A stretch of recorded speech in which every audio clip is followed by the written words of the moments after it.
Ambulance দেখলে ঢাকা উঠাই দিলেই ভালো হইব, কারণ ঢাকায়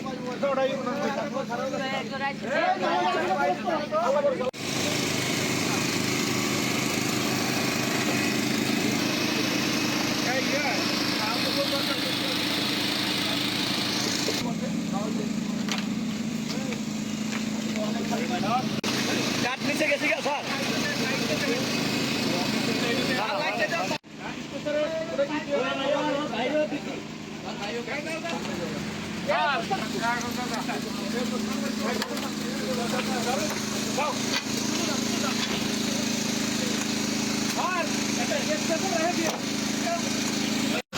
শ্রীনগর ফেরিঘাটের আন্ডারপাসের উপর একটি ট্রাক অপর ট্রাকের পিছনে মেরে যায়, ফলে দুইজন লোককে উদ্ধার করে শ্রীনগর ফায়ার স্টেশন শ্রীনগর উপজেলা স্বাস্থ্য কমপ্লেক্সে প্রেরণ করে।